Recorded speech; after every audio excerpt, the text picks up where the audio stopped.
Hello, this is the Sunday edition of Sober Readings, where each Sunday I'll read a chapter from the book Came to Believe. Last Sunday I read Chapter 1. Today I'll start on Chapter 2. Chapter 2 contains 7 subsections, which I'll get through this entire week before next Sunday.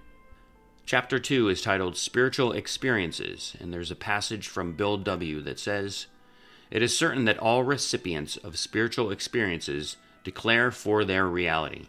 The best evidence of that reality is in the subsequent fruits. Those who receive these gifts of grace are very much changed people, almost invariably for the better." And that's from Bill W. The first section is titled, He Had Been Listening. In my early youth, I was confronted with a choice: what seemed to be a dull, moral life, or what appeared to be an exciting, adventurous life, after a few drinks of alcohol. I had been brought up in the tradition of a stern and vengeful God who was watching every move I made. I could not work up too much love for that type of deity, and I felt guilty about it. But after a drink or two, I would forget my guilt.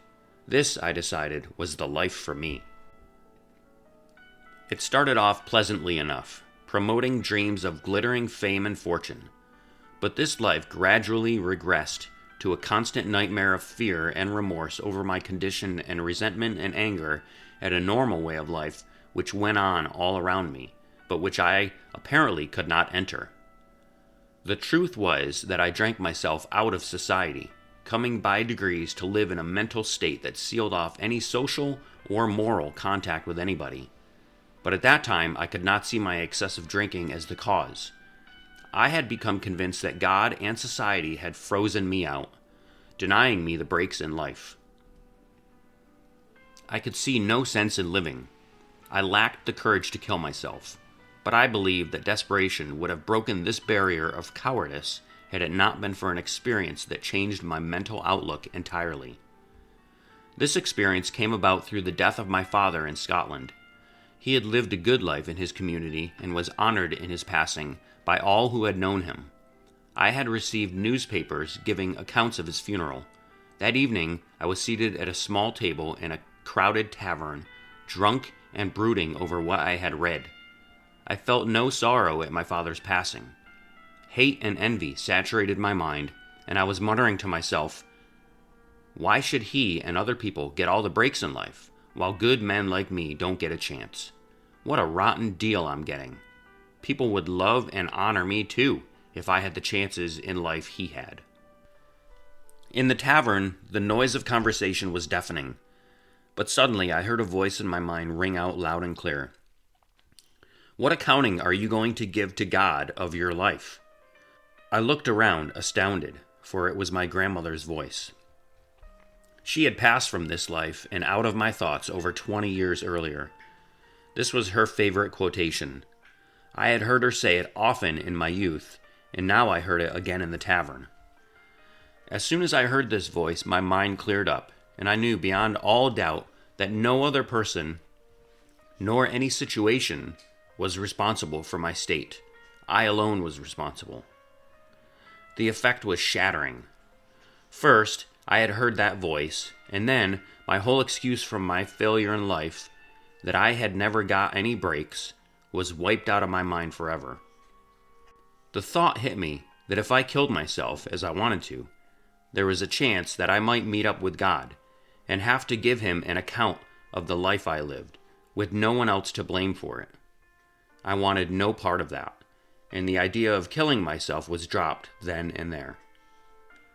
But the thought that I might die at any time remained to haunt me. All this was crazy, I thought. But no matter how much I argued with myself that I was having a hallucination, I could not dismiss the implication of the experience. I could visualize myself being brought before a stern-looking deity, who would coldly look down his nose at me with utter contempt and say grimly, "Speak up." That was as far as my imagination would carry me, and from then on I would get blind drunk trying to blot out the whole experience. But when I came to in the morning, the experience would still be with me, strong as ever. I thought I had better quit drinking for a while and start to reshape my life.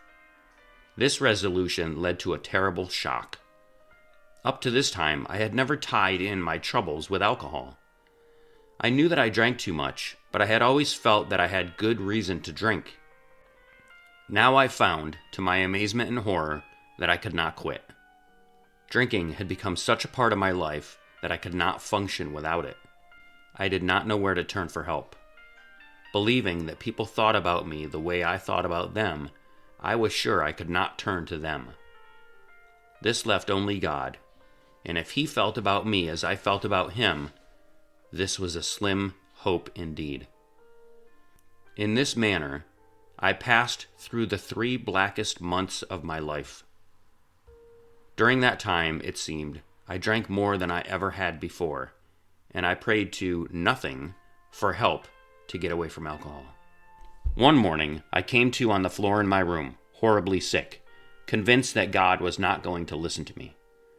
More on reflex than anything else, I got to work that morning and attempted to make up a payroll, though it was hard to hold my shaking hands still enough to put the figures in the right place. After a great deal of trouble, I finally completed the job. With a sigh of relief, I looked out the window and noticed a man approaching the hut I was working in. As I recognized him, hate surged into my mind. 7 months before, he had had the temerity to ask me in front of other men if I was having trouble with my drinking, and I had been deeply insulted by this question. I had not seen him for months, but my hatred of him was alive and vital as he passed by the hut. Then something happened that has never ceased to amaze me. As he moved out of sight, everything went blank. The next thing I knew, I was standing before him outside the hut, hearing myself ask him whether he would help me to stop drinking. If I had consciously decided to ask any individual for help, he would have been the last man I would have approached. He smiled and said that he would try to help me, and he brought me to the AA recovery program. In thinking all this over, it finally became obvious to me that the God I thought had judged and damned me had done nothing of the sort. He had been listening, and in His own good time, His answer came. His answer was threefold: the opportunity for a life of sobriety, 12 steps to practice in order to attain and maintain that life of sobriety, fellowship within the program, ever ready to sustain and help me each 24-hour day. I hold no illusion that I brought the AA program of recovery into my life. I must always consider it as a gift of opportunity. In the use of this opportunity, the onus is on me. St. John's, Newfoundland. The next section of this chapter is titled, A Presence. I am a radio officer on a tanker, and the final revelation of my condition and its cure came while I was sitting alone in my stateroom with my favorite bottle. I asked for God's help out loud, although only my own ears could hear. Suddenly, there was a presence in the room, bringing a peculiar warmth, a changed, softer shade of light, and an immense feeling of relief. Though I was sober enough, I said to myself, "You're drunk again," and I went to bed. In the morning, however, in broad daylight, the presence was still there. I was not hungover either. I realized that I had asked and I had received.